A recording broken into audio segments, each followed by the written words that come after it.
कीजिए आज उप मुख्यमंत्री है, कीजिए आज प्रदेश के उप मुख्यमंत्री है, रीवा जिला के विधायक है, रीवा शहर के, इनका राजनीति मामला है। हमारा बड़ा दुर्भाग्य है कि राजनीति मामला है। युवा कांग्रेस के कोषाध्यक्ष के पद हम दिलवाए, आज उप मुख्यमंत्री हैं, स्वास्थ्य विभाग के बहुत बड़ा जमला है उनके पास है, लेकिन स्वास्थ्य की हालत क्या है आज के अखबार पढ़ ले, मात्र दर और बच्चन के दर यदि पूरे मध्य प्रदेश जो सबसे कमजोर है वो तो रीवा में। तो ये स्वास्थ्य मंत्री करता रहे हैं, सवाल ये उठा, लेकिन यह बात अलग ही। अपन तो कांग्रेस के कार्यकर्ता सम्मेलन में आए हैं आज भी। नमस्कार। राजनीति में जब नेता का किरदार और व्यवहार बदलने लगता है तो जनता इस पर चर्चा करने लगती है और विश्लेषण करने लगती है कि आखिर इस बदलाव के पीछे की असली वजह क्या है। ऐसा ही कुछ हाल इस समय विंध्य में कांग्रेस के नेता अजय सिंह राहुल को लेकर है, जिनके भाषण अब सोशल मीडिया में है और भाषणों में यह नजर आ रहा है कि उनका किरदार और व्यवहार, पॉलिटिकल स्टाइल अब बदल रहा है। तो इस बदलाव के पीछे की असली वजह क्या है, आज हम आपको ये बताएंगे। बदलाव कैसे भाषणों में नजर आ रहा है, आपको यह भी बताएंगे। नमस्कार, आप सब खबरिया न्यूज देखना चालू कर चुके हैं। मैं हूं नीरज शुक्ला। विंध्य कांग्रेस के प्रदेश प्रभारी हरीश चौधरी का पहला दौरा, सतना पहुंचते हैं, रीवा आते हैं, दोनों जगह ग्रैंड वेलकम होता है और कार्यकर्ता सम्मेलन होता है।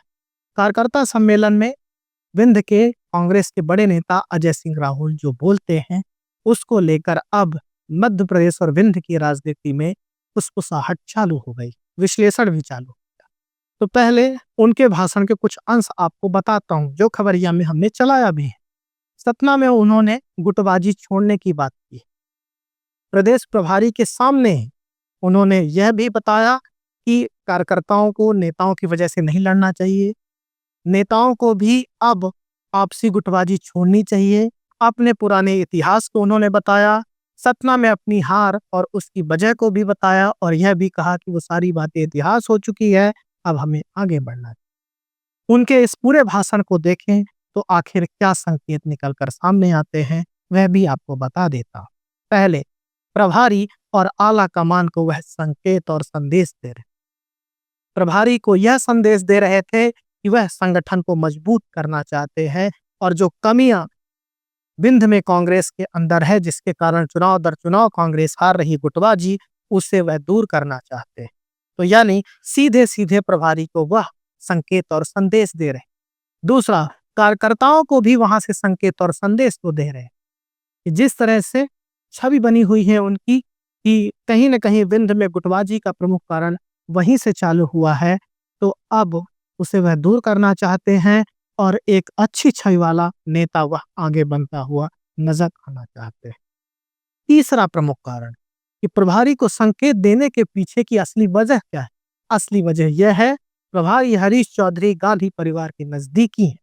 अजय सिंह राहुल जो इस समय गाहे बगाहे कुछ सालों से जिस तरह के बयान देते आए हैं, वह ऊपर के आला कमान तक जो संदेश और संकेत देने वाला है वह अच्छा नहीं था और यही कारण कि पॉलिटिकल स्थिति आजकल मध्य प्रदेश की राजनीति में और आला कमान की नजर में उनकी कमजोर हुई है और शायद वही पॉलिटिकल खोई हुई जमीन को वह फिर से वापस लाना चाहते हैं और इसीलिए प्रभारी के सामने वह इस तरह की बातें कर रहे हैं और संदेश संकेत आला कमान से लेकर कार्यकर्ताओं तक वह दे रहे हैं।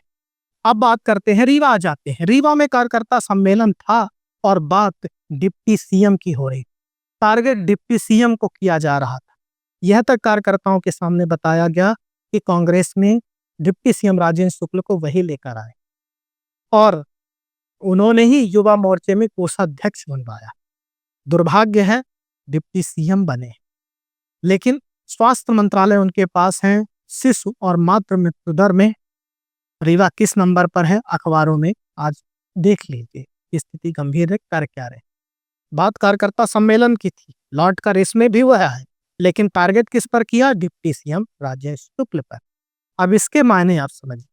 माना यह है कि वह फिर से प्रभारी और कार्यकर्ताओं को संदेश दे रहे, प्रभारी को संदेश दे रहे थे कि वह एक अच्छे विपक्ष की भूमिका में वह नजर आ सकते हैं, यानी मजबूत विपक्ष वह दिखाना चाहते। कार्यकर्ताओं को संदेश क्या दे रहे थे? कार्यकर्ताओं को संदेश दे रहे थे कि वह अब लड़ाई लड़ते हुए दिखाई देंगे और बीजेपी की जो सबसे मजबूत कड़ी है यानी विंध्य से राजेश शुक्ल, उन पर ही वह अब चोट करेंगे। एक परसेप्शन उनके लिए बना है पिछले कई सालों की राजनीति में कि अंदर खाने डिप्टी सीएम और अजय सिंह राहुल दोनों एक हैं, और यह संकेत और संदेश मध्य प्रदेश सहित आला कमान तक भी पहुंचाया गया था और शायद इसे वह तोड़ना चाहते हैं। तो यह भी एक बड़ा संकेत वह इन दो रीवा के भाषण द्वारा देना चाहते थे। तो कुल मिलाकर यह जो दो भाषण थे जो कार्यकर्ता सम्मेलन के दौरान उन्होंने दिए, और पिछले कुछ महीनों की उनकी पॉलिटिकल स्टाइल यह बताती है कि उनके किरदार और व्यवहार और राजनीतिक स्टाइल में परिवर्तन आया है, और इस परिवर्तन की वजहों पर हमने चर्चा की। यानी अजय सिंह राहुल अब अपनी पॉलिटिकल स्टाइल बदल रहे हैं, आला कमान की नजर में अपने व्यवहार को बदलता हुआ दिखाई देना चाहते हैं, और कार्यकर्ताओं को संदेश दे रहे हैं, संकेत कर रहे हैं, और विंध्य में जो कांग्रेस की खोई हुई जमीन है उसे वापस लाने के लिए अब बीजेपी के मजबूत किले और मजबूत सेनापति पर हमला भी कर रहे हैं। पर इस हमले का, इस भाषण का क्या प्रभाव पड़ता है? कांग्रेस जिस स्थिति में विंध्य क्षेत्र में है, क्या उससे उठ पाती है? यह तो आने वाला समय और भविष्य की गर्त में है। तो विंध्य की राजनीति पर और मध्य प्रदेश की राजनीति पर हमारी नजर रहेगी। आपको इसी तरीके से पॉलिटिकल खबर हम लाएंगे, बताएंगे, दिखाएंगे, सुनाएंगे। आप देखते रहें। आपको यह खबर कैसी लगी कमेंट बॉक्स पर जरूर बताएं। बहुत बहुत धन्यवाद।